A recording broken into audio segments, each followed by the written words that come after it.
Okay, great. The time now is 6:02 p.m. We'll call the meeting to order. As a reminder, if you'd like to speak, and submit a public comment, please email the city clerk's office at cityclerk@eastvaleca.gov or by utilizing the raise your hand function in GoToWebinar to speak to the meeting. During the comment, the clerk will call your name and unmute you. Your staff will monitor emails to the extent possible during the meeting and provide comments as possible.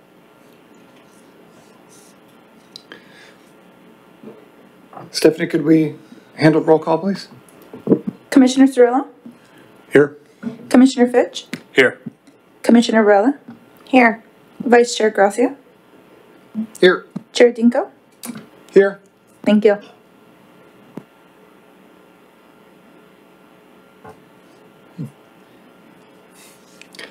Tonight, the Pledge of Allegiance will be led by Commissioner Fitch.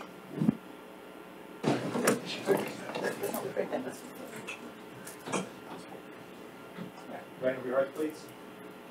And ready, begin. I pledge allegiance to the flag of the United States of America and to the republic for which it stands, one nation, under God, indivisible, with liberty and justice for all.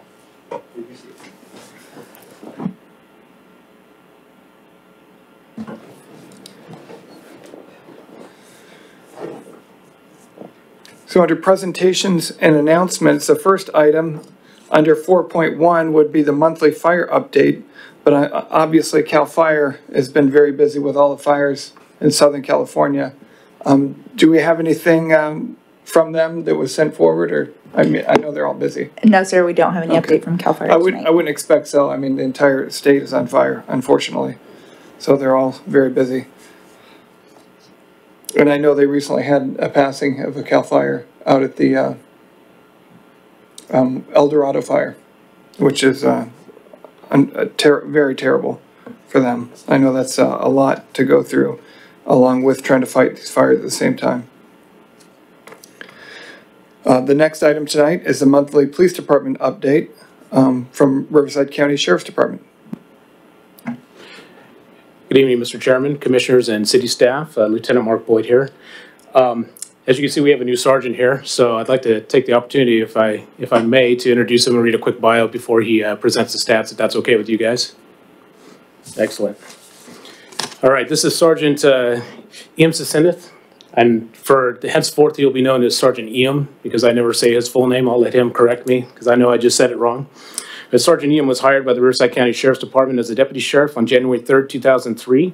As a deputy, he was assigned to the Southwest Detention Center, where he was assigned floor operations. In July of 2005, Sergeant Iam was transferred to the Moreno Valley Station, where he worked patrol operations, school resource officer, as a field training officer, and the Moreno Valley Police Department's problem-oriented policing team.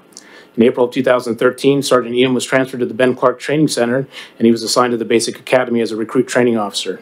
Sergeant Iam was then promoted to the rank of sergeant in 2018 and was transferred here to the Jurupa Valley Station.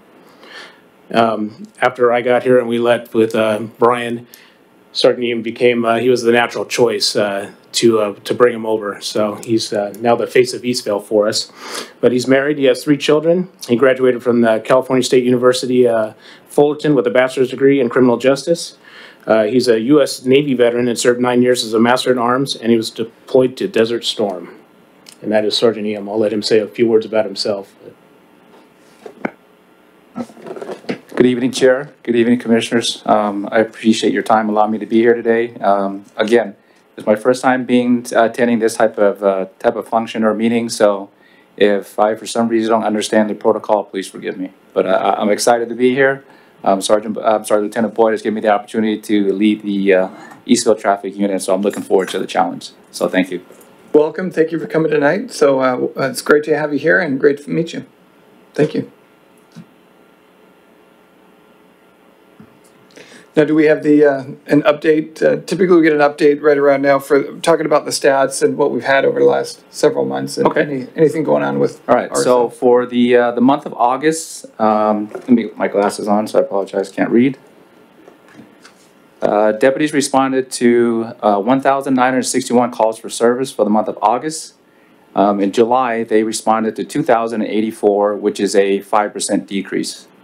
And in the month of August, there was a total of 57 traffic collision. In July, we had 60 traffic collision, which is a 5% decrease. And of the 57 traffic collision, 13 of those were injury in the month of August. And in July, we only had 6, which is a 116% increase. For the month of August, we had a total of 42 non-injury traffic collision. And in the month of July, we had a total of 55, which is a 23% decrease. And 373 citations were written in the month of August. In July, deputies wrote 393 citations, which was a 5% decrease. Of those 373 citations written for the month of August, 286 of those were moving violations. And in July, we had a total of 351 moving citation, which is an 18% decrease.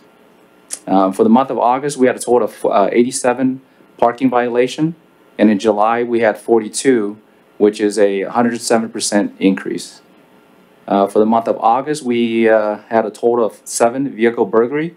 And in July, there was a total of 13, which is a 40% decrease. And for the month of August, deputies responded to 93 noise complaints. And in July, they responded to 80, which is a 16% decrease.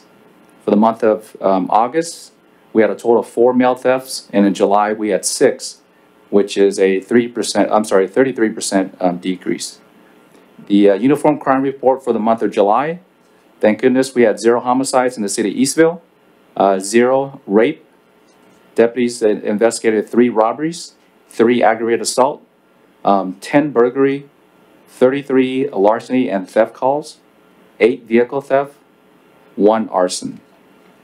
In August of 2020, we had a total of 18 calls for service related to reckless driving. Of those 18, 5 of those were related to street racing. Again, that's all I have. I appreciate your time. Thank you for the opportunity to be here today. Thank you very much. I appreciate that. Looks like it's pretty close, pretty consistent from a month prior, the August stats compared to July. One of the things that we'll often request when we have these meetings under the burglary column, I understand you may not have it today, obviously, but how many of those would involve like Estes type burglaries as opposed to like a true residential or commercial burglary, like, you know, a standard one?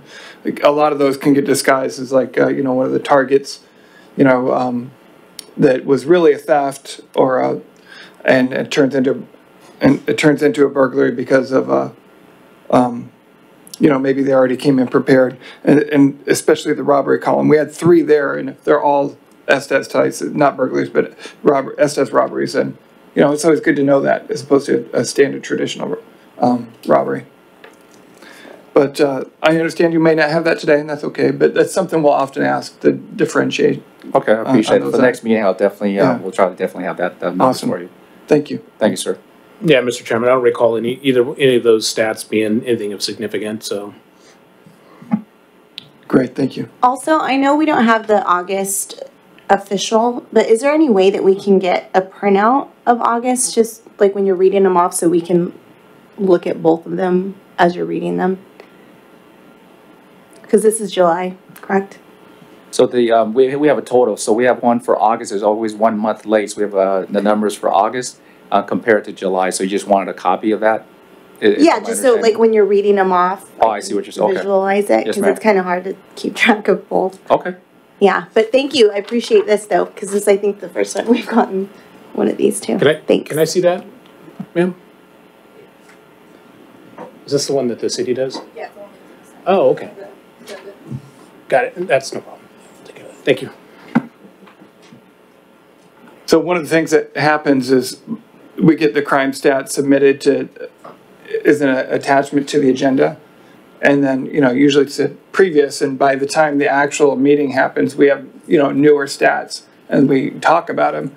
But then the commissioners don't, they're trying to catch up and to what we're being read. So I know it's hard sometimes to get it included in the agenda, but if we're going to be speaking on it, we can always provide that and then attach it as an additional. Yeah, I realize it's gonna be like an unofficial Yeah. copy. It's not gonna be anything fancy, that's fine. Just so I can follow the numbers as you're reading them. Just a Thanks. minor thing. Yeah.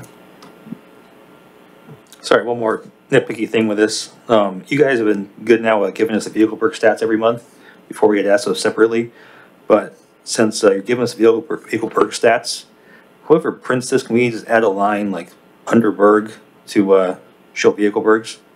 That's one of the crimes we often get, complaints about. So that's one of the more common ones. But if we could just see how we can compare to previous months, that'd be helpful. Yeah, we would appreciate that. We've talked about it in the past. Of course, we've got new staff in now, so it's nice to be able to respond back to our residents. When they see burglary, a lot of people automatically assume it's a residential, when it's not necessarily. It could be a commercial or vehicle burglary. And I think I would venture to guess that more often than not, a lot of these numbers, we had 10 for July, that I bet a lot of them, or most of them, are probably vehicle burglaries, but it's nice to be able to get that breakdown. Thank you. I know the crime stats folks, they compile it exactly based on the UCR, but, there's ways to pull it out. Yeah, thanks. Do we have anything else? Good, Chairman. Sergeant Eam, regarding the TCs that occurred for that period of month there, I think you quoted something like 52 or 56 amount. For the month of August, the total traffic collision for the month of August was 57, sir. Was there any significant areas that that would be helpful where we can focus some of our motors that, I'm sure you'll be keeping track of that now, but anything related to the south end of Archibald at the river bend down there where we had an outcry, a little bit small outcry from the community about the major TCs in that area? It would be kind of helpful that we can break that down, and if you can just kind of, I don't need every single TC, we're not asking for that, but if there is a significant pattern like Lyman, Knight, and Hamner, that would be great to put out. Yes, sir. As far as the actual traffic collision itself, is not one specific area. It's pretty much throughout the city itself. But any problem areas that do come up, we do have traffic motor units that are staffed that'll go out there and target those problem areas. But it's not one area in specific as far as the actual collision that's occurring. So it's pretty much throughout the city itself. Okay, yeah, I did notice that the moving violations decreased as well. So I'm hoping that with the TCs, and there's no pattern, that we don't have to put a major task force in any particular intersection. No, sir. As far as the number itself, as far as when we pulled our numbers from our stats, that there's really no area or no problem, one area as far as we have to focus on. Once in a while, we do get complaints, and emails are forwarded from the city. That's when we send our motors out or our traffic unit out to target that problem area. So we keep an eye on that. Very good. Thank you. Thank you, sir. Well, Henry, I think that's a good point, because I know our traffic engineering has pulled the stats for accidents in certain intersections, and they do that to see what opportunities there are for grants to make traffic improvements. It probably wouldn't be a far off request to see what locations we've had traffic accidents over maybe the last 12 months. Because there are certain intersections that have a higher likelihood of accidents. And I know as a part of a focus group a couple months ago, when we were looking at how to spend grant money to improve some of those intersections, and there were, I think, 6 or 8 intersections specifically, and I don't have them in front of me, that had a higher likelihood of collisions. So we might be able to take a look at that. Maybe we can see if your crime stat people can maybe run a 12-month run. Hopefully that'd given us enough of a sampling to identify some spots. I know one of the locations, which is right in front of our commercial property here, but we have a lot of stop and go traffic, and a lot of the construction. Some of that could be due to the construction that's been they've been working on with the interchange improvements. So our hope is that now that the interchange is completed, that some of that'll subside, but maybe a 12-month run wouldn't hurt. would be great. Mr. Chairman, if I might, are you looking for like a hotspot map? Maybe it's just as a visual? Yeah, hotspot would be fine, just looking for intersections that we know are popping up more often than others. There's a few that I can think of that I know, that I remember from our last study from a couple, 2 months ago. Yeah. Yeah, 65th is one of them. And there was about 4 of them. So just looking at it, I know that there's things that traffic engineering is trying to do to solve it, but those are all obviously, long-term projects. It takes a couple of years to complete. So if in the interim we see that there's some problem areas, maybe we could, focus it and bring it to the commission so they can be updated, that's all. Okay, understood. Yeah. Hey, Lieutenant as well, and Sergeant Liam, just 2 things. One, I wanted to commend your deputies for their work on all the marijuana grows. I know they've seen it in my neighborhood, and they've been doing a stellar job with that. Second, a personal incident happened with me. I wanted to commend, there was a motor deputy, I believe it was, and 2 other deputies. There was a gentleman that I called in personally who was pointing a replica handgun, would appear to me as a replica, and they did a stellar job and very professional when stopping this guy who wasn't really going along with the program. So just wanted to commend your deputies on the work they're doing and how responsive they were, as well as your dispatchers as well. Appreciate the feedback, Commissioner. Thank you. Do we have anything else? Perfect. Thank you very much. I might just say you might do a 12 and 36 month accident because you might not have that accident to create just 12 months. Yeah, it might be too short of a run for traffic accidents. All right. I'm sure the crime analysis people can just, it's a couple keystrokes, so I appreciate that.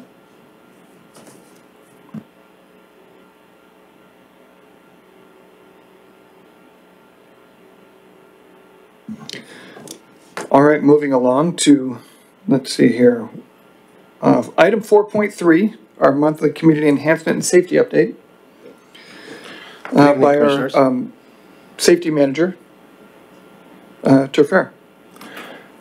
Thank you, Commissioners. The report tonight will be for since your last meeting, and we had a total of 859 code enforcement cases that we handled. The vast majority of those were property maintenance, landscape type issues, 247. Trash containers not screened, 85. Abandoned and operative vehicles was high, 84. Junk and trash in view, 78. Illegal dumping, 52.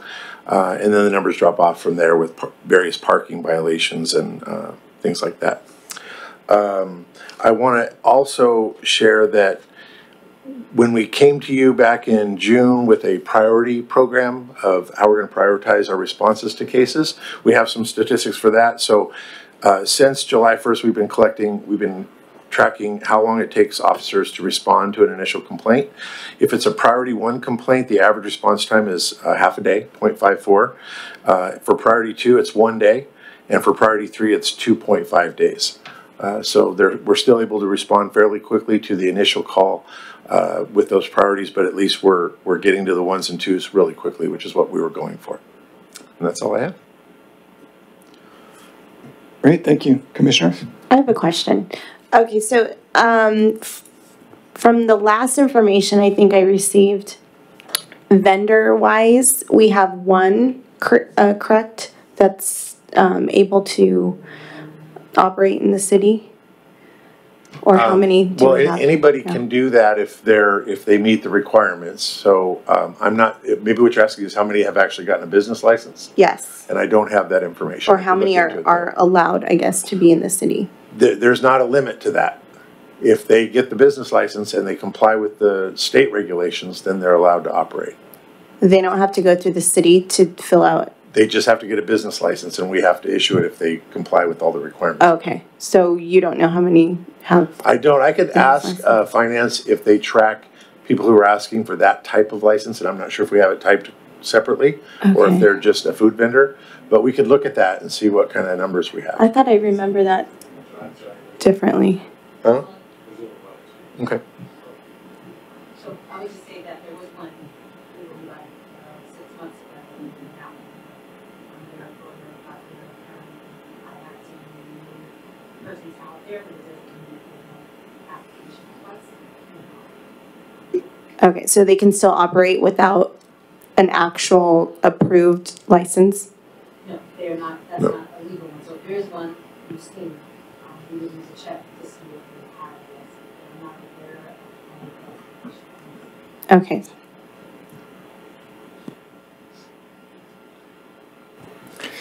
Has there been many complaints? I've heard a few just about some of the homeless encampments along the freeway. Last I had heard that Caltrans was not able to help as much as they were previously because of COVID. Have you heard anything different from them? Well, let's start by saying yesterday it got cleaned up and it's gone now. So it got completely cleaned up, actually Monday. The individual that was there moved on to the vacant lot, and then we got with that property owner and we were able to get him trespassed off of that lot. So the whole area is cleaned up now. Caltrans had some issues because of a governor's order that doesn't allow them to move homeless camps for fears of spreading COVID by moving them. So that was kind of a bureaucratic thing we had to get past. Eventually we were able to kind of get cooperation from them, not without Brian spending a ton of time working on it and trying to get different state individuals politically to push for that to happen, and then it eventually did.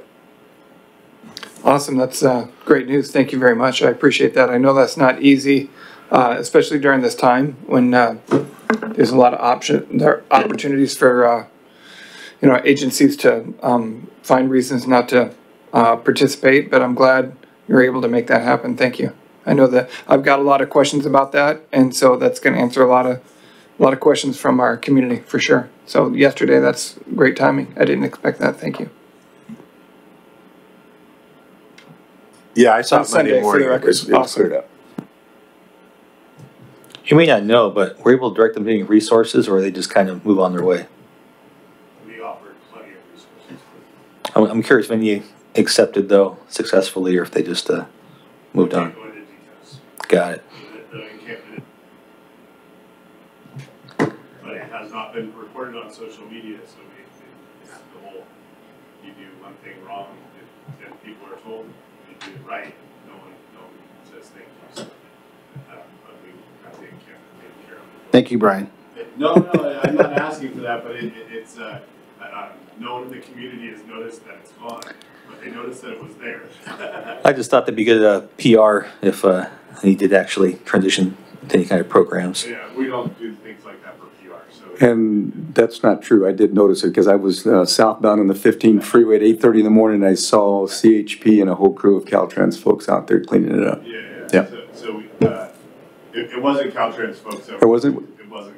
Yeah. So, but they did participate. I did see a uniform officer on the off ramp, on the on ramp there though. Was Lieutenant Boyd? You keep pointing over that way. Was it? He was involved in numerous times. Okay, thank you. Well, we do appreciate it. I didn't see it because I'm usually leaving at dark 30, so I can't say anything anyways on the ferry, but thanks for that because I got a lot of questions about it, so we do appreciate it.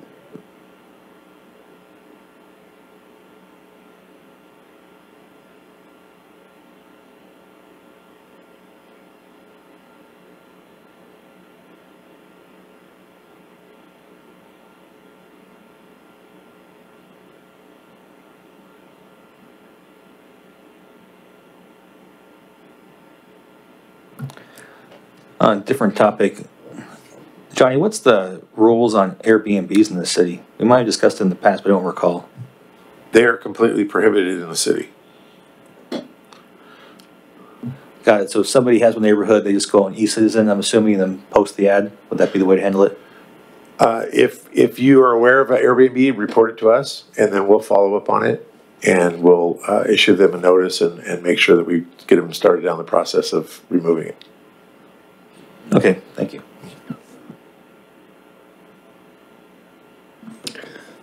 Awesome, I think that's it. But thank you very much for the report. I appreciate it. You're welcome.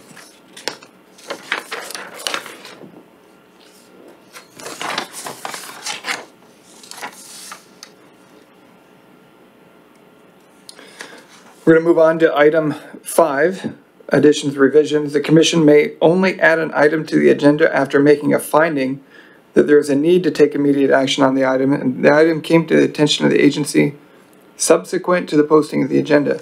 An action adding an item to the agenda requires a majority vote of the commission. Stephanie, is any staff member requested to add an item? No, sir. Would any of the commissioners like to add an item at this time?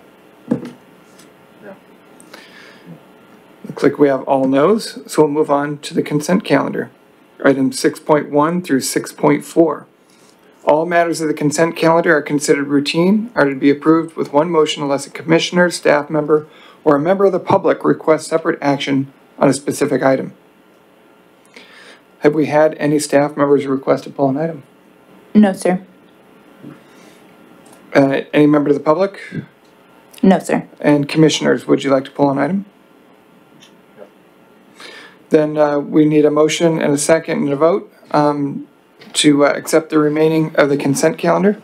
Chair Dinko, before you do that, just a quick, for the record. Yes. The crime statistics report that is in there, we found an error in it. We provided you all copies of the corrected one. You have it in front of you, and that'll be included in the official record. Great, thank you.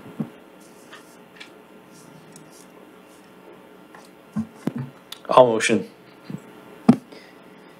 I'll second. Commissioner Cirillo? Aye. Commissioner Fitch? Aye. Commissioner Varela? Aye. Vice Chair Gracia? Aye.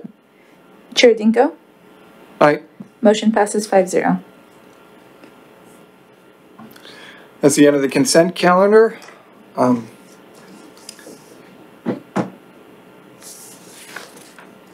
Let's see here, we have nothing pulled. We'll move on to commission business items under 7.1. We have here as one of the business items to talk about tonight is the Caxton Oakdale parking update. It says we have no staff report. Do we have something to talk about on the update tonight? Yeah, I'll just give you a brief report about what's happened since you approved or commented on the no parking prohibition for Caxton, Badminton, Oakdale back in February. The city council further modified it. It was going to be 10 p.m. to 6 a.m. They made it 11 p.m. to 6 a.m. They also excluded the north side of Oakdale so that residents could still park over there. We were set to begin enforcement with that 30 days later. In that interim, of course, we had a worldwide event that changed our minds for a little while. But by the beginning of July, we decided it was time to start activating that program and removing the covers we had put up on the signs. And we also had our parking enforcement officer go out and issue a flyer to vehicles that were parked out there in that area. And she did that for 3 weeks running and tagged probably hundreds of vehicles with those, so that we did an outreach to make sure people knew that this enforcement was going to start. The HOA also notified their residents. We were told that they couldn't park out there any longer, and they modified their permitting process a little bit to make it easier for them to park inside. So on July 1st, we officially restricted parking there from 11 p.m. to 6 a.m. And then we monitored it to see how we were doing. And we did notice that there wasn't a ton of compliance. It was a little better, but a lot of people were still parking there. So we asked the Sheriff's Department in August, we asked the Sheriff's Department to start enforcing it with citations. They did so starting in August. They issued 22 citations in August and 16 so far in September. And we've been monitoring it since then, and the compliance rate is much higher. So there's still the occasional car out there, but a lot less of them are parking there. And we have not received any complaints about vehicles that we thought might be pushed further away out of the no parking area. It may be happening, but we have not received any complaints yet. And that's the report. Okay, thank you. I appreciate that. So it's a month and a half worth of work, but it looks like you know, we're getting, I'm sure the residents over in that area are happy. I know I drove around that area quite a bit when we had the first complaints, and I did see it was a considerable problem for those residents with all the overflow parking happening. So I'm sure hopefully it helped with the cooperation from the HOA, the nearby HOA, and where more residents can get permitted parking within that zone, the zone just to the north. So hopefully it'll continue where the tickets will decline. I know September's not over with yet, but it might be, you know, might end up creeping around that same number, but I'm sure with time it'll make an impact. Besides the modification to the parking permits, is there any other plan, do you know, by them to do anything else, you know, in regards to the parking? They've talked about restriping some of the parking to allow for a few more spaces. They looked at the fire lane parking to see if any of that could be converted, and it could be, but ultimately they decided against it, is my understanding. So at this time, and I'll in all fairness, I live there, so I have a little more knowledge of it. There's a lot of available parking in there, so I don't, even I go out early in the morning and there's still some spaces, so I think it's okay for people. There's enough for people to park in there. Okay, awesome. I appreciate the update and the report. Thank you very much. Any other comments from the commission? Thank you.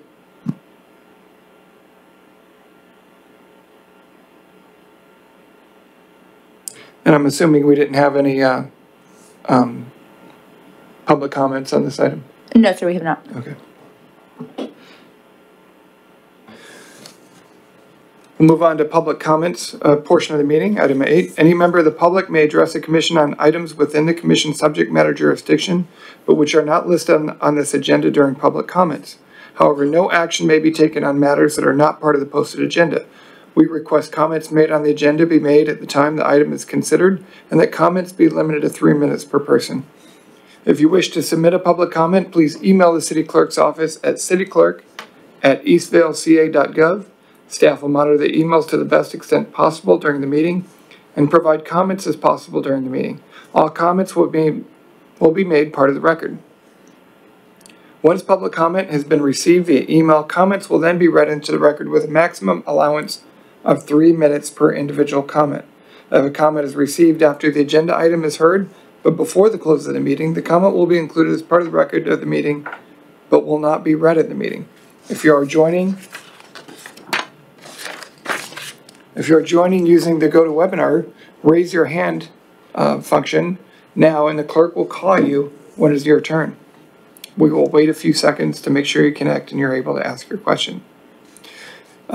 Stephanie, have we had anybody request to speak tonight? No, sir, we have not. Okay, we're on to item 9, city staff report. Do we have a staff report for tonight? No, I have nothing to report. Okay. And commission communications, do any of the commissioners have any communication for tonight? Looks like this is going to be a fast meeting tonight. Little light. We got through everything pretty quick. Wait, I do have a question. Do we have a copy of the current truck route for the city? Can I get a copy of that? And I guess that's it. Yeah, I'd like to get a copy of that.